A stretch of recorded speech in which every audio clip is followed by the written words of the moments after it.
दोस्तों, प्रदेश की राजनीति में बड़ी हलचल मच चुकी है और ऐसे में इसका प्रभाव कुशीनगर में भी देखने को मिल रहा है। और कुशीनगर में खास तौर पर पडरौना और कस्या की सीट पर बड़ी नजर सभी की नजर टिकी हुई है। और ऐसे में सभी पार्टी के जो प्रत्याशी हैं वो कोशिश कर रहे हैं कि उनकी पार्टी का ध्यान उनकी तरफ आकृष्ट हो और उनकी मजबूत दावेदारी प्रस्तुत हो।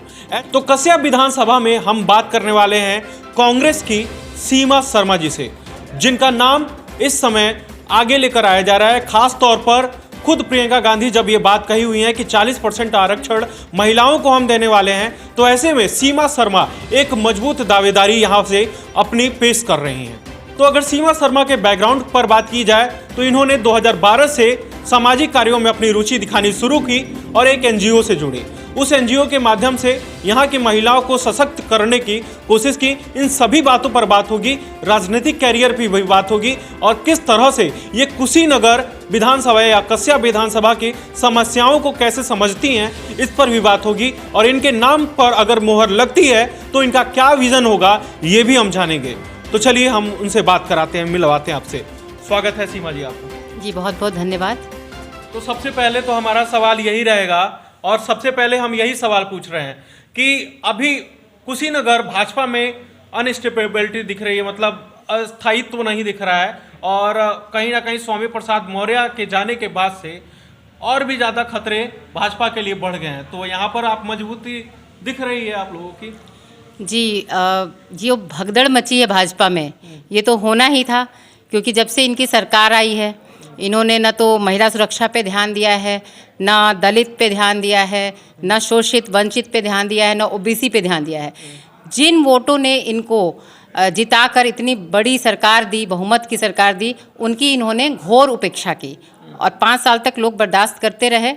अब समय आ गया है तो ऐसी भगदड़, जो नेता उसमें गए थे इन्हीं सब लाभ को लेने के लिए, उनको जब ये लाभ नहीं मिल रहा है तो उसमें से भगदड़ मचेगी। अभी और स्थिति भाजपा की खराब होने वाली है। तो और भाजपा की स्थिति खराब हुई है। हालांकि यहाँ पे कमांड में जो भी भाजपा के लोग हैं उनका कहना है कि स्वामी प्रसाद मौर्य के रहने न रहने से कोई फर्क नहीं पड़ने वाला है।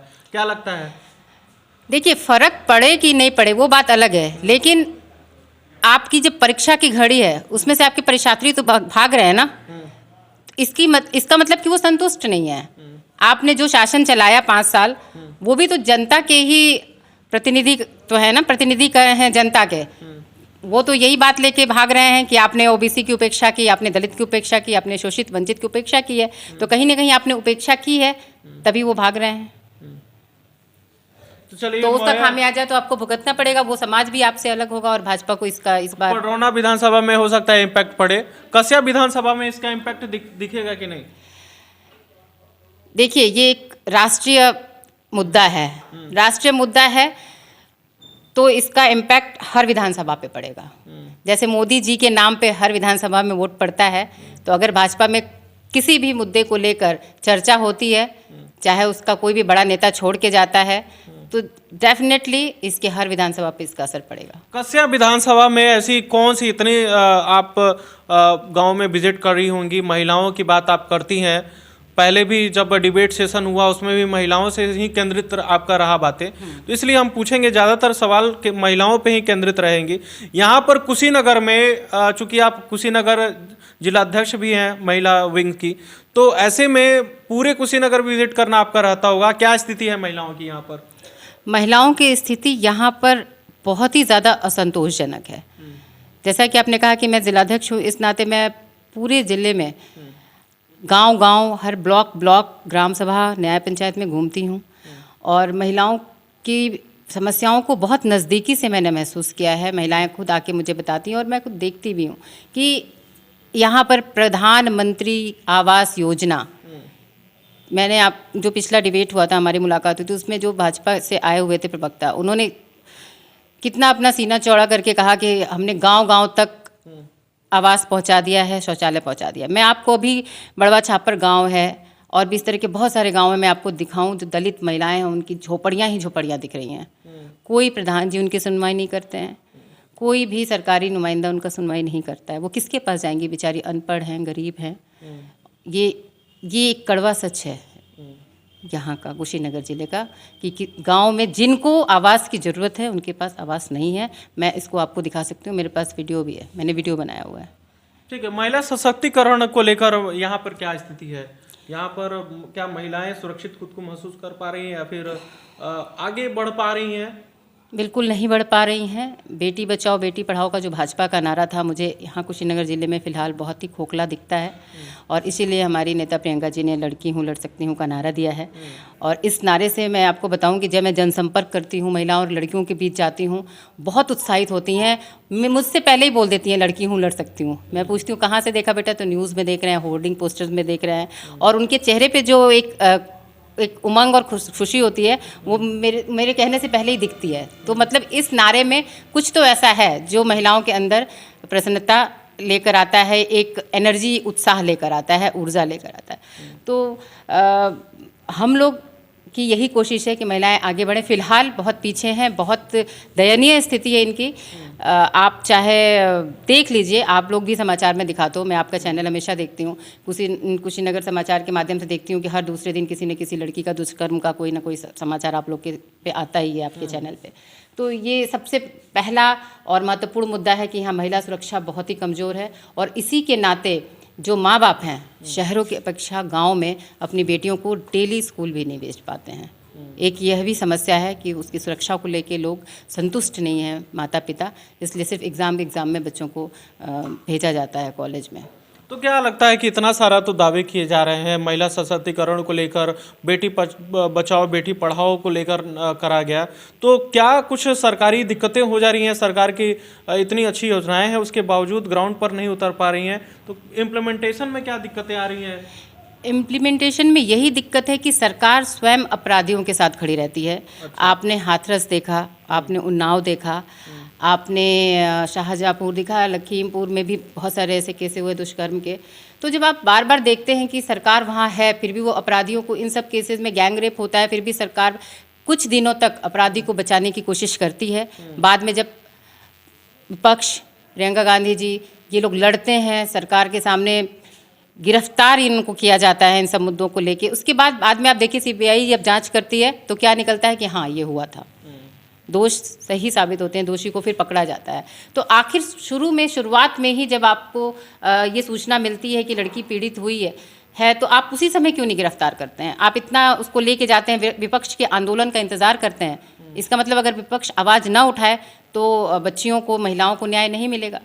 तो यहाँ कहीं ना कहीं सरकार की कमी है। सरकार अपराधियों के साथ पहले खड़ी होती है, उसके बाद आवाज़ उठाने के बाद जब जनता आवाज़ बुलंद करती है तब फिर वो अपराधियों को पकड़ती है। एक बहुत ही ये बड़ा मुद्दा है जिस पे सरकार को ध्यान देना चाहिए। देखिए, तो अभी कुछ मुद्दों पर, यहाँ के मुद्दों पर बात होगी, लेकिन अभी जैसे बेटी पर लड़की हूँ लड़ सकती हूँ, इस कैंपेन की अगर बात कही जाए तो अभी इस कैंपेन के मुख्य चेहरा जो हैं उन्होंने कांग्रेस के ऊपर आरोप लगा दिया है कि घूस लिया जा रहा था, हमारी सीट को लेकर किसी और को दे दिया गया, हमने घूस नहीं दे पाया। तो उस पर क्या कहना है? देखिए, अभी इसकी सच्चाई जब तक नहीं पता चलेगा मैं इस पर कोई टिप्पणी नहीं करूँगी, जब तक मैं उनसे खुद बात नहीं कर लेती हूँ, क्योंकि चुनाव का समय है। आप समझते हैं कि चुनाव के समय बहुत तरह की अफवाहें भी निकलती हैं और इस समय मिसगाइड किया जाता है। आप जिन्होंने भी ये बयान दिया है, हो सकता है विरोधी ने जाकर उनको भड़काया हो कि आप ये चीज़ कहिए, या तो मैं अभी इस पर कोई टिप्पणी नहीं करूँगी जब तक कि मुझे इसका बहुत विश्वसनीय कोई लिंक नहीं मिल जाता है। अच्छा, लड़की हूँ लड़ सकती हूँ, ये कैंपेन कितना ज़्यादा इफेक्टिव रहेगा ख़ास तौर पर प्रदेश के लिए और यहाँ के लिए, क्योंकि ये पिंक कैंपेन जो दिख रहा है ये इसका बहुत ज़्यादा सकारात्मक प्रभाव दिख रहा है ग्राउंड में। तो आपके नज़रिए से क्या आपको दिख रहा है ना सकारात्मक? आपको दिख रहा है कि नहीं, पहले ये बताइए।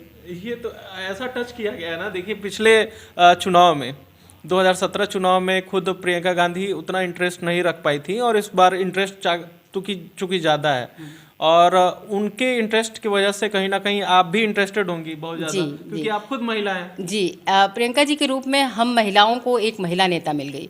जैसा कि हम सब लोग जानते हैं कि राजनीति महिलाओं के लिए एक बहुत कठिन मार्ग है। इसमें पुरुष प्रधान है, तो हम महिलाओं को बहुत ज़्यादा संघर्ष करना पड़ता है। हम बार बार पुरुष नेता लोग के पास जाएंगे, अपनी समस्या को कहेंगे, तो उससे जब प्रियंका जी आई तो महिलाओं में एक इसलिए उत्साह आया कि बहुत बड़ी नेता हैं और इनसे बात करने में हम बहुत कंफर्टेबल फील करेंगे या हमारी समस्याओं को बहुत समझ पाएंगी। तो सारी महिलाओं में एक जोश इसीलिए है कि प्रियंका जी महिला नेता हैं और सक्षम हैं, वो महिलाओं को टिकट दे दी, गिफ्ट दे दी। ये जो महिलाओं की हिस्सेदारी की बात है वो बहुत पहले से हिस्सेदारी दी जा रही है लोकतांत्रिक रूप से, और संविधान में भी ये दिए जा रही हैं।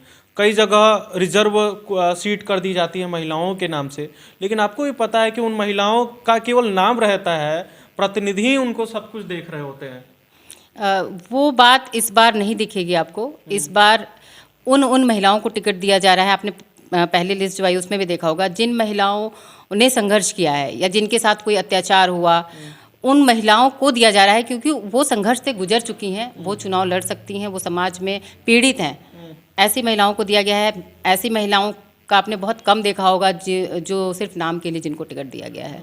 अगर आप व्यक्तिगत रूप से जाके सारे जो प्रत्याशी हैं उनसे बात करें तो आपको उनका बैकग्राउंड पता चलेगा कि वो कहीं ना कहीं संघर्ष से गुजर कर आ रही हैं और वो सक्षम है चुनाव लड़ने के लिए। देखिए, हमारा जो एक तरह से पोलिंग रहा या फिर हमारा सर्वे रहा, उस हिसाब से तो कस्या में चूँकि 40% महिलाओं के आरक्षण देने की बात कही जा रही है, तो कस्या विधानसभा में आपके नाम पर हमारे सर्वे के अनुसार मुहर लगने वाला है। लेकिन जो भी हो, लेकिन उसको लेकर खास तौर पर अब चूंकि बातें अगर यही मान के चले कि आपके नाम के ऊपर मुहर लग जाती हैं, तो कौन से मुद्दे हैं जिन पर आपको फोकस रहेगा? अगर मेरे नाम पर मुहर लगती है तो मैं महिलाओं के सशक्तिकरण पर सबसे ज़्यादा ध्यान दूंगी, क्योंकि इसी मुद्दे को लेकर मुझे चुनाव में उतारा जा रहा है। लड़की हूँ, लड़ सकती हूँ, मुद्दा हमारा है। तो मैं घर घर जाकर लड़कियों की समस्याओं को, महिलाओं की समस्याओं को सरकार तक पहुँचाऊँगी। उसके समाधान के लिए सरकार से आग्रह करूंगी, चाहे वो शिक्षा का हो, उनकी सेहत का हो। सेहत के मामले में भी मैं देखती हूँ महिलाएं यहाँ पर खून की कमी बहुत ज़्यादा महिलाओं में मैं देखती हूँ, बहुत जल्दी बीमार हो जाती हैं। मृत्यु दर भी यहाँ शहरों की अपेक्षा महिलाओं की ज़्यादा है। तो उनके खाने पीने का ध्यान, उनको पौष्टिक आहार दिया जाए, उनके सेहत का ध्यान दिया जाए। और प्रियंका जी ने तो इसकी घोषणा भी की है महिला घोषणा पत्र में कि किसी बीमारी में 10 लाख रुपए तक का इलाज मुफ्त होगा। और जो भी महिलाओं की समस्या, सबके लिए तो आंगनबाड़ी और आशाएं तो हैं ही तैनात, ये तो कर ही रही हैं डेटा के अनुसार। अब बहुत हद तक आपकी आंगनबाड़ी और आशा तो खुद ही असंतुष्ट है सरकार से। किस प्रकार असंतुष्ट? आप बात करके देख लीजिए, सर्वे करिए, एक आशा बहन और आंगनबाड़ी इस सरकार के खिलाफ मोर्चा खोल के बैठी हैं कि इस बार हम इस सरकार को नहीं आने देंगे। ये उनके मानदेय को नहीं बढ़ा रहे हैं। ये तो मान लिया कि आशाएं असंतुष्ट हैं, उन्होंने लगातार अपना विरोध प्रदर्शन किया। आंगनबाड़ियों का इस तरह का कोई विरोध नहीं दिखा? नहीं, आंगनबाड़ी लखनऊ में बैठी हुई हैं। आंगनबाड़ी तो बहुत दिनों से धरना कर रही हैं, प्रदेश स्तर पर हो रहा है उनका। और उनका जो मैंने उनसे बातचीत की है तो उनकी समस्या यही है कि सरकार सिर्फ आश्वासन देती है कि आपका मानदेय बढ़ा देंगे, आपको प्रोत्साहन राशि देंगे, लेकिन देती नहीं है। जब प्रियंका जी ने घोषणा की कि हम मानदेय 10,000 कर देंगे आंगनबाड़ी और आशा बहनों का, तब योगी जी ने भी ये आश्वासन दिया कि हम 8,000 कर देंगे। लेकिन कोई भी आंगनबाड़ी बहन ये मानने को तैयार नहीं है कि हो जाएगा। वो कह रही हैं ऐसे आश्वासन ये बहुत सारे देते हैं, बहुत सारे इन्होंने पहले भी कहे कि प्रोत्साहन राशि आपकी इतनी बढ़ा दी जाएगी, इतनी बढ़ा दी, लेकिन ये सब सिर्फ जुमला होता है, ऑन पेपर भी नहीं आता है, देने की तो बात दूर है। तो ये सब उनकी पीड़ा है जो उन्होंने हमारे साथ साझा किया है। और तो शिक्षा के लिए क्या सोचती हैं कि यहाँ पर जो शिक्षा की प्रणाली है उससे कितनी संतुष्ट हैं और किस तरह से परिवर्तन कर पाएंगी अगर आपको अवसर मिले? शिक्षा की जो यहाँ प्रणाली है, जो सिस्टम चल रहा है, उससे मैं बिल्कुल ही संतुष्ट नहीं हूँ। मैंने स्कूल जाने वाली छात्राओं से बात की, छात्रों से भी बात की है, और मैंने उनका स्तर देखा है पढ़ाई का, उनके ज्ञान का। वो उतना दुरुस्त नहीं है जितना कि शहरों में होता है। कहीं ना कहीं यहाँ अच्छे शिक्षक नहीं हैं, या कॉलेजेस तो बहुत देख लिया मैंने, प्राइवेट कॉलेजेस, यहाँ डिग्री कॉलेजेस की भरमार पड़ी हुई है। हर गांव में आप देख लेंगे कि डिग्री कॉलेज मिल जाएगा, लेकिन वहाँ पर अच्छे शिक्षकों के अभाव में बच्चे स्कूल तक जाते नहीं हैं। मेरा मानना है कि मैंने कुछ कॉलेजेस में देखा जहाँ की बाहर के कुछ टीचर्स थे, कुछ शिक्षिकाएँ अच्छी थी, वहाँ पर संख्या जो थी एक और समस्याएं हैं उसको पता नहीं आपने मेजर किया है कि नहीं, यहाँ पर गांव-गांव तो डिग्री कॉलेज खुल गए हैं लेकिन फैकल्टीज नहीं है, वो सब्जेक्ट नहीं है, वो ट्रेडिशनल 2-3 सब्जेक्ट मिला के ही चल रहे हैं। वही मैं आपसे वही कह रही हूँ, क्योंकि उनके शिक्षक नहीं मिलते हैं, वो लेके आ जाएंगे सब्जेक्ट, लेकिन उनको पढ़ाएगा कौन? तो समस्या यही है कि उतना शिक्षित अगर शिक्षक होगा तभी उस सब्जेक्ट को पढ़ा पाएगा। तो कहीं ना कहीं शिक्षा में आपको अच्छे पढ़े लिखे टीचर्स की भर्ती करनी होगी, और बेरोजगारी इतनी है, पढ़े लिखे बच्चे इतने घूम रहे हैं, तो सरकार उनकी नियुक्ति करे, शिक्षकों को भर्ती करे, प्राइवेट कॉलेजेस में भर्ती करे, उसका एक अच्छा सिस्टम हो कि अगर आप सरकारी में नहीं कर रहे हैं तो प्राइवेट में करो ना, इतने तो कॉलेज खुले हुए हैं। आप अच्छे शिक्षक लाएंगे तो बच्चे ज़रूर पढ़ने आएंगे, बच्चों के अंदर शौक है, बच्चे पढ़ना चाहते हैं, माँ बाप भी पढ़ाना चाहते हैं, लेकिन मुझे जो सबसे बड़ी कमी दिखती है, अच्छे शिक्षक की कमी है हर कॉलेज में, हर स्कूल में। ठीक है, जब एक विज़न जब चल रहा है कि सीमा शर्मा अगर एक विधायक के तौर पर आएंगी तो महिला सशक्तिकरण के लिए कार्य करेंगी, महिलाओं के लिए कार्य करेंगी, तो ऐसे में तो पुरुष कहीं ना कहीं असंतुष्ट रहेंगे कि हमारे लिए क्या, तो उनके लिए क्या आप कुछ करने वाली हैं? रोजगार के मुद्दों पर आप कुछ करने वाली हैं? बिल्कुल, युवाओं के रोजगार के लिए ज़रूर काम किया जाएगा, क्योंकि मैंने पहले भी अपने एक इंटरव्यू में कहा था कि मैं जब कुशीनगर में दौरे पे होती हूँ तो 20-21 साल से लेकर 29-30 साल के युवा ऐसे ही घूमते रहते हैं, और हर चौराहे चौराहे पर ऐसे ही बस मस्ती करते हुए दिखते रहते हैं, जबकि शहरों में ये सीन देखने को नहीं मिलता है। तो कहीं ना कहीं यहाँ पर बच्चों के पास काम नहीं है, घर में बहुत गरीबी है, लेकिन वो बच्चे उनको कुछ भी सहयोग नहीं कर पा रहे अपने परिवार को, क्योंकि उनके पास कुछ काम नहीं है। तो मेरा विज़न ये होगा कि इन बच्चों के लिए इनके ही हिसाब से जिस योग्य ये हैं उस योग्य हम यहाँ पर रोज़गार की व्यवस्था करें, कुछ इस तरह की कंपनियां आएँ, कुछ इस तरह की फैक्ट्रियां लगे जिनमें इन बच्चों को यहीं पर रोज़गार में लगाया जाए, और यहाँ पर ये नौकरी करें, इनके घरों में पैसा जाए, इनके घरों की गरीबी दूर हो। तो एक और सवाल जेहन में आ रहा है, और एक तरह से ये मेरा पर्सनल सवाल है कि जैसे कि आपने कहा कि जो युवक जैसा जिस लेवल का है उसमें ये रोज़गार मिलनी चाहिए। कोई अगर युवक पॉलिटिकली इंटरेस्टेड है और आप लोग के कैंपेन के साथ लगा रहता है, आप लोग के साथ आना जाना सब लगा रहता है, तो उनके सैलरी का प्रबंधन आप लोग क्यों नहीं करते हैं? उनका भी तो सिस्टम होना चाहिए, उनको भी कोई बेरोजगार ना कहे उनके घर वाले लोग। अच्छा, मतलब हमारे जो हम लोग राजनीति में जो वॉलंटियर्स होते हैं, नहीं आप ये नहीं कह सकते कि वो उनको कुछ नहीं दिया जाता है, डेफिनेटली कुछ ना कुछ तो सपोर्ट किया ही जाता है। जो भी हमारे साथ पार्टी के साथ जुड़े रहते हैं उनको किसी न किसी रूप में सपोर्ट मिलता है, क्योंकि उनकी संख्या काफ़ी ज़्यादा है, इसलिए ये सवाल मैंने पूछा, खास तौर पर कुशीनगर में ज़्यादा है। कुशीनगर में हमारी सरकार आने दीजिए आप, हमारी सरकार अभी है नहीं, इसलिए हम सब लोग संघर्ष कर रहे हैं, चाहे वो नेता हो या कार्यकर्ता हो, सब लोग बहुत ज़्यादा संघर्ष कर रहे हैं। और जिस दिन हमारी सरकार आ जाएगी उस दिन आप जो सैलरी की बात कर रहे हैं उससे ज़्यादा हमारे युवाओं को दिया जाएगा। ठीक है, तो अभी हम जाते जाते आखिरी में आपका हम एक बार विज़न एक बार और क्लियरली हम समझना चाहेंगे कि एक विधायक के तौर पर अगर आपको पूरा जनता ने आपको प्रेजेंट कर दिया और आपके पार्टी ने आपके नाम के ऊपर मुहर लगा दी, जैसा लगता है कि संभावनाएं हैं कि आपको मिलने वाली हैं, क्योंकि 40% की जो बात कही जा रही है, तो 7 सीटों में सिर्फ एक कस्या सीट है जो प्रबल दावेदारी के तौर पर सीमा शर्मा का नाम आ रहा है। तो ऐसा लगता है कि 7 में से किसी को तो एक मिलना ही चाहिए जिसमें ज़्यादा संभावना है कि आपको मिले। तो अगर जनता आपको चुनती है तो किन किन मुद्दों पर सबसे पहले आने वाले 100 दिनों में काम करने वाली हैं आप कुशीनगर के लिए? मैं सबसे पहले महंगाई को कम करने के लिए सरकार से निवेदन करूंगी, क्योंकि दिन प्रतिदिन हर एक व्यक्ति कुशीनगर जिले का, मैं कुशीनगर की ही बात करूंगी, महंगाई से जूझ रहा है। मैं जब दौरे पे जाती हूँ, महिलाएं मुझे बताती हैं कि मैडम 3 दिन से 4 दिन से हमारे घर सब्जी नहीं बन रही है, क्योंकि तेल बहुत महंगा हो गया है। हम लोग लकड़ियों पे खाना बना रहे हैं। तेल तो दे रहे हैं ना, बोलो। 1 लीटर तेल से जनता देखिए गालियां दे रही है।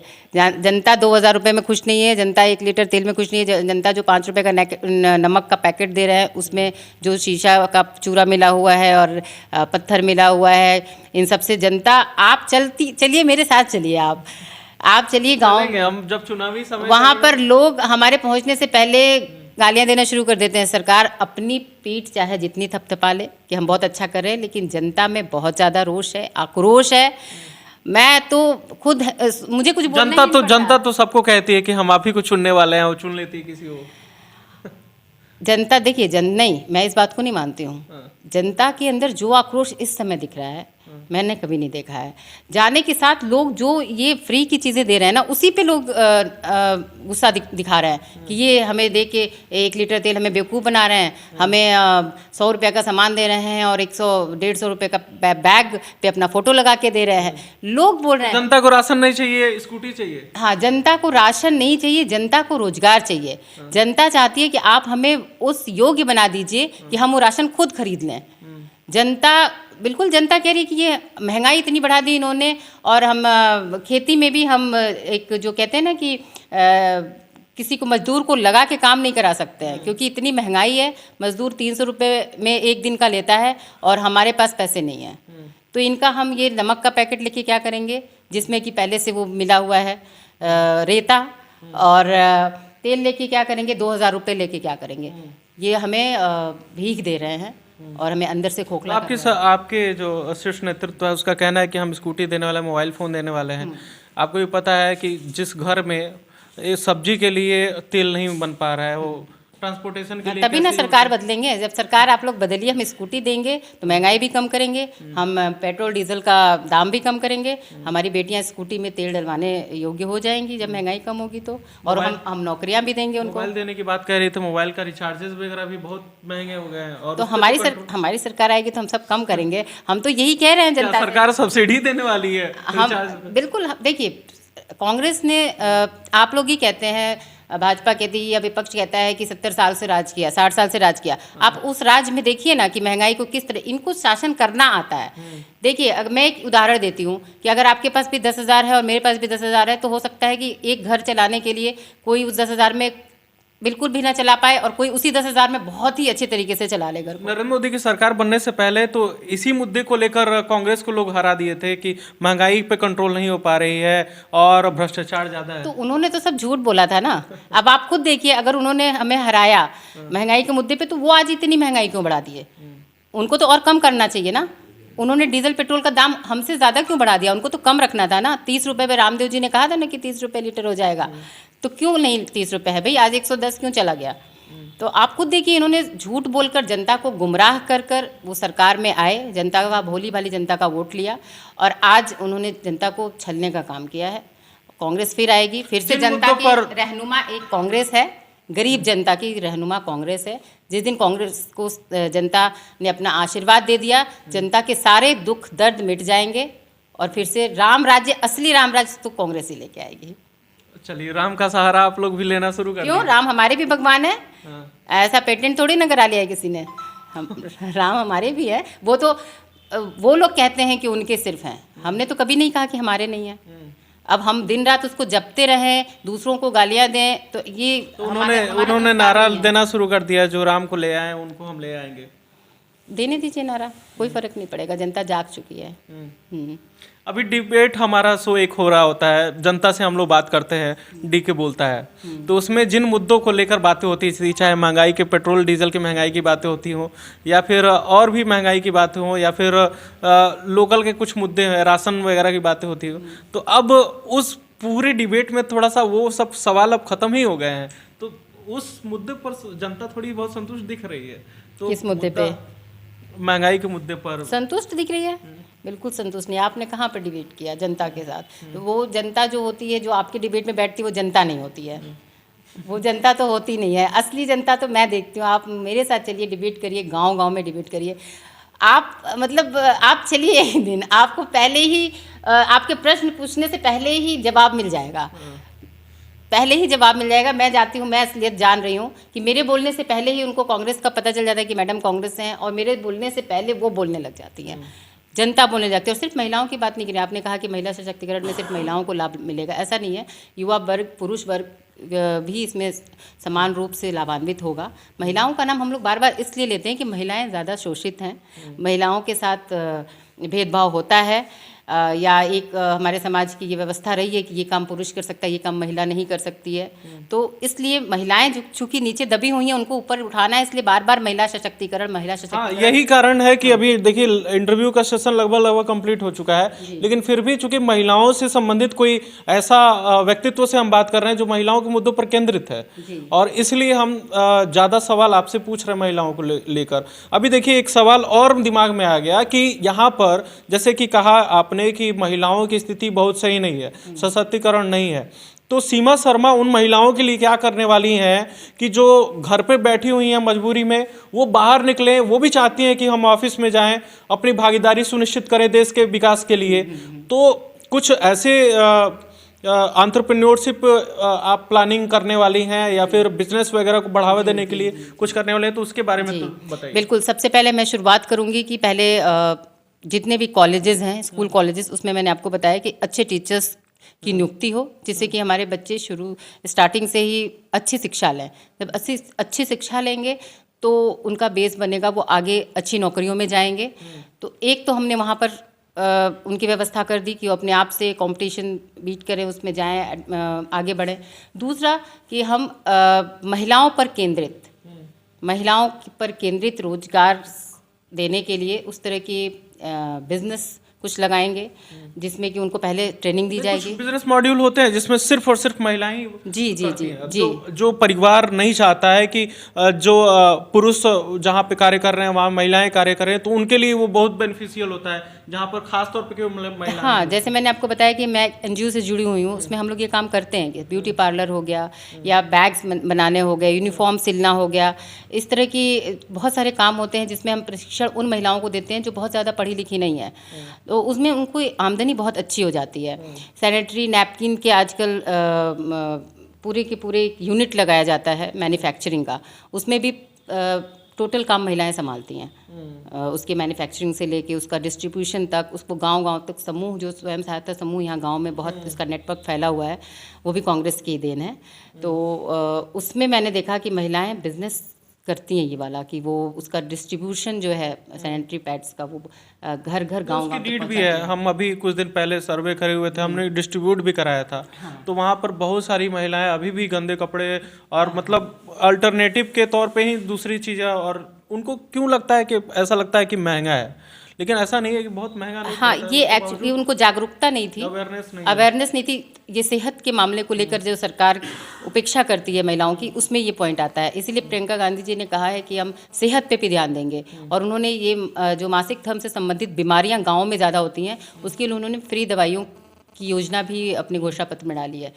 यही क्योंकि सर्वे के दौरान हम लोग देखते हैं कि बहुत कम उम्र में महिलाएं गंभीर बीमारियों से पीड़ित हैं, और वो सिर्फ इसीलिए क्योंकि उससे संबंधित जो उनकी पीरियड से संबंधित जो जानकारी उनको होनी चाहिए, जो साफ सफाई रखनी चाहिए, वो नहीं रख पाती हैं, और न तो उनको वो सुविधाएं दी जाती हैं। तो ये कहीं ना कहीं अगर मुझे जिम्मेदारी मिलती है तो मैं महिलाओं को जागरूक करूंगी।